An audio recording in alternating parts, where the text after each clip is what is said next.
नमस्कार। परमात्मा या फिर मोक्ष का प्रतिनिधित्व करने वाली जितनी भी सत्ताएं या फिर जितनी भी सिद्धियां होती हैं वो सतमार्ग वाली होती हैं। उनके भीतर आपको सिर्फ और सिर्फ सतभाव देखने को मिलता है। वो सिर्फ सत्य का प्रतिनिधित्व करने वाली होती हैं। वो सिर्फ और सिर्फ परम सत्य का प्रतिनिधित्व करने वाली होती हैं। वो सतपुरुष हो सकते हैं, सतगुरु हो सकते हैं, ब्रह्म पुरुष हो सकते हैं या फिर अक्षर ब्रह्म हो सकते हैं। इस मार्ग की एक खास बात होती है, जो भी मोक्ष का प्रतिनिधित्व करते हैं वो बहुत ज़्यादा सरल होते हैं और वो सिर्फ और सिर्फ सतभाव वाले होते हैं। लेकिन इसके विपरीत जो सिद्धि मार्ग वाली सत्ताएं या फिर सिद्धियां होती हैं या फिर उनके गण होते हैं, और सिद्धि मार्ग का मतलब है जिसमें हमारा ये भौतिक संसार शामिल है, जिसमें हमारा मस्तिष्क शामिल है, जिसमें हमारा मन शामिल है, जिसमें काम क्रोध लोभ मोह भय शामिल हैं, टोटल मिलाकर के जिसमें माया शामिल है या फिर द्वंद्व शामिल है। और द्वंद्व का मतलब है सच होगा तो झूठ भी जरूर होगा, जन्म होगा तो मृत्यु भी जरूर होगी। और ऐसे ही द्वंद्व वाले संसार में हम इंसान सरवाइव करते हैं और हमारे इस भौतिक संसार को या फिर हमारे इस भौतिक शरीर को माया और उसकी अनंत असंख्य सत्ताओं द्वारा चलाया जा रहा होता है, जो कि मैं के रूप में भी हमारे साथ चलती है।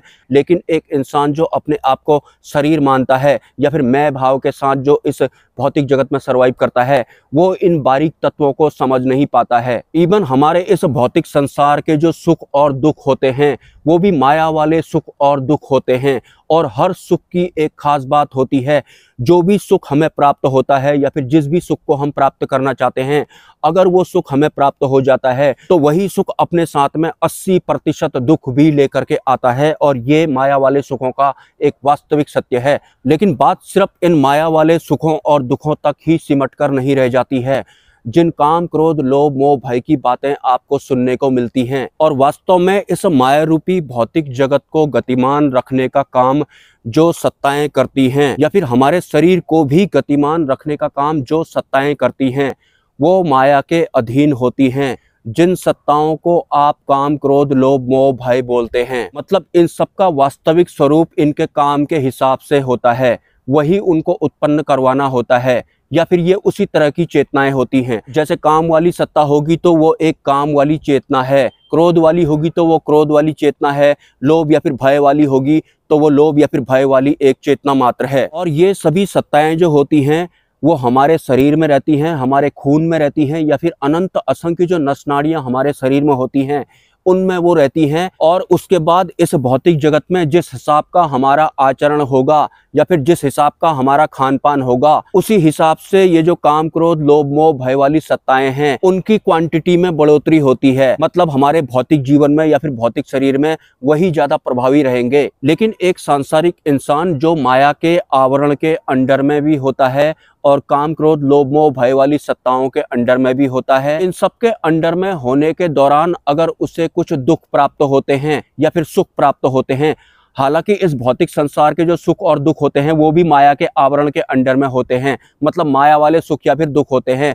लेकिन एक आम इंसान को अगर दुख हो जाता है तो फिर वो सीधे सीधे भगवान को याद करने लगता है या फिर सिद्धियों से कहने लगता है कि जो भी दुख मुझे हो रहा है वो दुख मेरा दूर कर दें, या फिर मैं खुद ही साधना कर लेता हूँ ताकि जो भी दुख मुझे हो रहा है वो दूर हो जाए, वो संकट कट जाए। तो माया वाले सुख या दुख को अगर एक सांसारिक इंसान काटना चाहता है, मिटाना चाहता है, तो उसके लिए भी वो माया की सत्ता से ही बोल रहा होता है। माया की मुख्य सत्ताएं मतलब काम क्रोध लोभ मोह भय। लेकिन एक सांसारिक इंसान इतना डीप नहीं जा पाता है, वो सिद्धियों के लिए साधनाएं करने लगता है। लेकिन वास्तव में जो ये सिद्धियां होती हैं ये या तो काम का प्रतिनिधित्व करती हैं, या क्रोध का, या फिर लोभ का, या फिर मोह का, या फिर भय का प्रतिनिधित्व करती हैं। उनका वास्तविक स्वरूप वही होता है और वही उनका काम होता है। लेकिन एक सांसारिक इंसान या फिर सिद्धि मार्ग वाला इंसान अगर सुख प्राप्त करने के लिए माया वाले सुख प्राप्त करने के लिए अगर साधनाएं करता है, वो इन्हीं में से किसी एक सत्ता के लिए साधना कर रहा होता है, जो कि या तो काम का प्रतिनिधित्व कर रही होती है, या क्रोध का, या भय का, या फिर लोभ का, या फिर मोह का। इन सबके द्वारा ही एक आम इंसान को इस भौतिक जगत में अटकाने का काम किया जा रहा होता है। लेकिन अगर कोई इंसान साधनाएं ही करने लगता है तो ये प्रगट भी हो जाती हैं, साधक के माया वाले दुखों को दूर भी कर देती हैं। या फिर तांत्रिकों द्वारा माया वाला जो सुख किसी के जिंदगी में चल रहा होता है तो उस माया वाले सुख को दूर करने का काम भी यही करती है। काम क्रोध लोभ मोह भय वाली जो सत्ताएं होती हैं इंसान सिद्ध भी कर सकता है। आपने अक्सर नोटिस किया होगा या फिर आपने सुना भी होगा या फिर आपके साथ हुआ भी होगा कि आप सिद्धि प्राप्त करने के लिए साधनाएं कर रहे हैं, लेकिन कोई अनजान शक्ति आती है और रात को आपके साथ संभोग करके निकल लेती है पतली गली से। या फिर सिद्धि प्राप्त करने के उद्देश्य से आप साधनाएं कर रहे हैं तो किसी अनजान शक्ति ने आया, आपको अपना भयानक स्वरूप दिखाया और उसके बाद वो भी निकल ली पतली गली से, क्योंकि उनका वास्तविक स्वरूप वही होता है, काम, क्रोध, लोभ, मोह, भय। लेकिन एक आम इंसान उनको सिद्धि स्वरूप में सिद्ध करने की कोशिश करता है या कर भी लेता है। तो आपने अक्सर ये भी सुना होगा कि सूक्ष्म जगत की कुछ जो सत्ताएं होती हैं वो मेल साधक के साथ या फिर फीमेल साधक के साथ संभोग कर लेती हैं। वो ऐसा क्यों करती हैं? अरे उनका वास्तविक स्वरूप वही होता है, या काम वाला, या क्रोध वाला, या भय वाला, या लोभ वाला, या मोह वाला। और वास्तव में ये सभी हमारे शरीर के अंदर रहते हैं, हमारे खून में रहते हैं, हमारे अनंत असंख्य नस नाड़ियों में रहते हैं। तभी तो कभी भी हमारे अंदर काम वासना जागृत हो जाती है, या फिर हमें क्रोध आ जाता है, या फिर लोभ में हम पड़ जाते हैं, या फिर मोह में हम पड़ जाते हैं। अगर हमारे अंदर काम वासना जागृत नहीं भी होती है तो फिर मन और दिमाग का काम होता है, हमारे अंदर विचार डाल दिए जाते हैं किसी भी स्त्री के बारे में कुछ भी गलत वलत सोचने के लिए। और हमारा ब्रेन और हमारा मन भी माया के अंडर में होता है। मतलब एक इंसान को तो ये सत्ताएं कठपुतली की तरह नचा रही होती हैं पता नहीं कितने जन्मों से। लेकिन ये सभी सत्ताएं एक सांसारिक इंसान जो इस संसार को ही भोगना चाहता है, उसे ये सभी सत्ताएं स्पेशली काम वाली या फिर लोभ वाली या फिर मोह वाली बहुत पसंद आएंगी। हालांकि ये सभी सत्ताएं हमारे शरीर में पहले से ही होती हैं, जिस हिसाब का हमारा आचरण होता है उसी हिसाब से प्रभावी रहती हैं।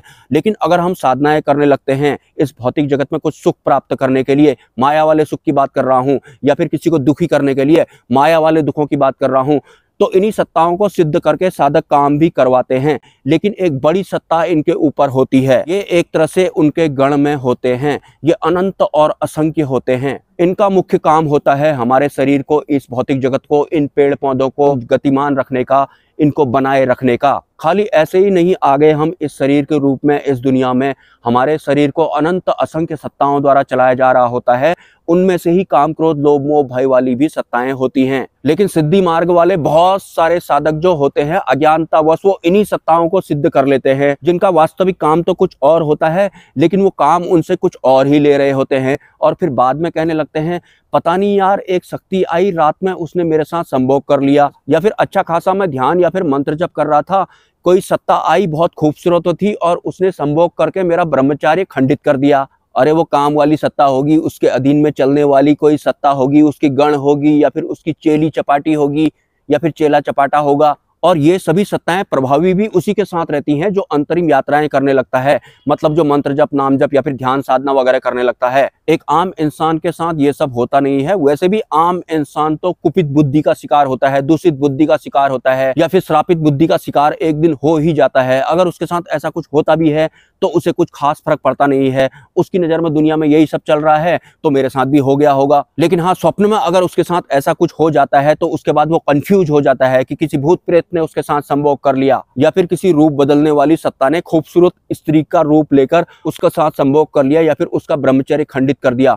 अरे जो हमारा बचपन से लेकर आज तक जो रूप बदलता आया है, हर सेकंड, हर सालों के हिसाब से, ये काम भी इन्हीं सत्ताओं का होता है। बचपन से लेकर आज तक हमारा चेहरा या फिर हमारा शरीर जो बदलता रहता है, वो सब काम भी यही करते हैं। रूप बदलना तो इनके चुटकियों का काम होता है। से अगर आप काम, क्रोध, लोभ, मोह, भय वाली सत्ताओं को देखेंगे तो शुरू में आपको ये बिंदु आकार में दिखाई पड़ेंगी, लेकिन अगर आप एक साधक होते हैं, ध्यान अगर आप करना अच्छे तरीके से जानते हैं, तो बिंदु स्वरूप में दिखाई पड़ने वाली इन सत्ताओं का वास्तविक स्वरूप धीरे धीरे आपके सामने प्रकट होने लगता है। वास्तविक सत्ता की बात तो मैं नहीं करूंगा, लेकिन इनके अंडर में जो अनंत असंख्य सत्ताएं होती हैं जो हमारे इस भौतिक शरीर को चलाती हैं, भूख लगवाने का काम करती हैं, उनका स्वरूप कुछ ऐसा होता है, वो धुएं जैसी दिखाई पड़ती हैं। दो आंखें उनकी जरूर होती हैं, दो हाथ जैसे उनके होते हैं, लेकिन दो पैरों की जगह में एक पूंछ जैसी उनकी होती है। वैसे मुझे नहीं पता, मानव निर्मित विज्ञान वालों को लेंस से इंसान के ब्लड के अंदर जो कीटाणु, जीवाणु वगैरह दिखाई पड़ते हैं वो उन्हें किस लिमिट तक देख पाते हैं। क्या हमारे खून में या फिर हमारी नस नाड़ियों में मानव निर्मित साइंस वालों को लेंस से या फिर टेलीस्कोप से जो भी कीटाणु या फिर जीवाणु दिखाई पड़ते हैं, क्या वो उन कीटाणु और जीवाणुओं का वास्तविक स्वरूप देख पाए? क्या उन्होंने देखा कि इन कीटाणुओं के तो दो आंख हैं, दो हाथ हैं, लेकिन पैर की जगह में इनकी पूंछ जैसी है, और हम इनको कुछ भी नाम दे रहे हैं और उसके बाद पढ़ाई बना के बेच भी रहे हैं, बात भी करते हैं, वो हमारे सामने प्रकट भी होते हैं, वो सिद्ध भी कर सकते हैं हम उन्हें, भौतिक संसार वाले मतलब माया वाले सुख भी प्राप्त कर सकते हैं उनके थ्रू, किसी को दुखी भी कर सकते हैं उनके थ्रू, उनको सिद्ध करके। मिलते हैं किसी नेक्स्ट वीडियो में। नमस्कार।